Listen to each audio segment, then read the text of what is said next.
Hi అండి, అందరికీ నమస్కారం. కాగితాలను, పుస్తకాలను, మనుషులను కాళ్ళతో తగలకూడదు అంటారు. ఎందుకు?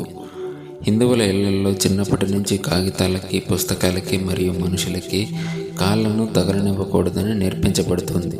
ఒకవేళ పొరపాటున కాగితాలకి, పుస్తకాలకి, సంగీత సాధనాలకి లేదా ఈ ఇతర విద్యా సంబంధమైన వస్తువులకి కాలు తగిలితే క్షమాపణకి గుర్తుగా కాలు తగిలిన వస్తువుని గౌరవపూర్వకముగా చేతితో తాకి కళ్ళకద్దుకోవాలని పిల్లలకు నేర్పబడుతుంది.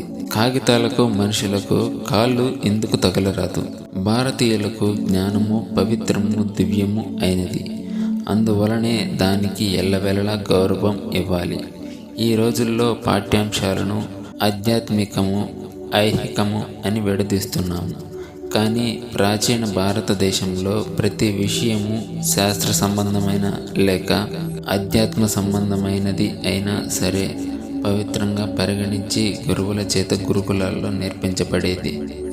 చదువుకి సంబంధించిన వస్తువులని తొక్కకూడదనే ఆచారము భారతీయ సంస్కృతి విద్యకు ఇచ్చే ఉన్నత స్థానాన్ని తరచూ గుర్తు చేస్తుంది. చిన్నతనం నుంచే ఈ విధంగా నేర్పడం వలన మనలో పుస్తకాల పట్ల, విద్య పట్ల శ్రద్ధ, భక్తులు నాటుకుపోతాయి. జ్ఞానాది దేవతలకు అర్పణగా సంవత్సరానికి ఒక్కసారి సరస్వతి పూజ లేదా ఆయుధ పూజ రోజున మనము పుస్తకాలని, వాహనాలని మరియు పనిముట్లని పూజించడానికి కూడా ఇది ఒక కారణం. మనము చదువుకునే ముందు ఈ క్రింది విధంగా ప్రార్థిస్తాము. వరాలనిచ్చి కోరికలను తీర్చే ఓ సరస్వతీదేవి, నా చదువును ఆరంభించే ముందర నీకు సంస్కారం చేస్తున్నాను. నీవు ఎల్లప్పుడూ నా కోరికలు తీర్చుదువుగాక.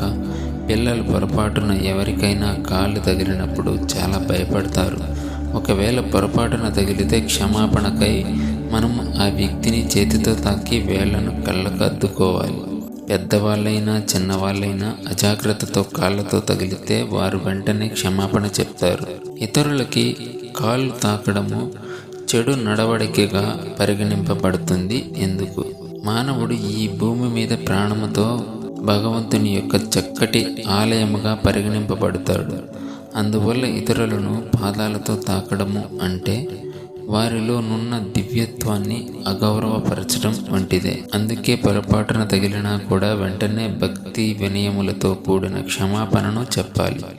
పై విధముగా మన ఆచారములు చాలా సరళమైనవి, కానీ అవి చాలా శక్తివంతమైన, పరిపూర్ణమైన ఆధ్యాత్మిక సత్యాలను గుర్తు తెస్తాయి. ఇటువంటి ఆచారాలు శతాబ్దాల నుండి భారతీయ సంస్కృతిని సజీవంగా నిలబెట్టడానికి కారణమయ్యాయి. ఈ వీడియో కనుక మీకు నచ్చినట్లయితే లైక్ చేసి, షేర్ చేసి, సబ్స్క్రైబ్ చేసుకోండి.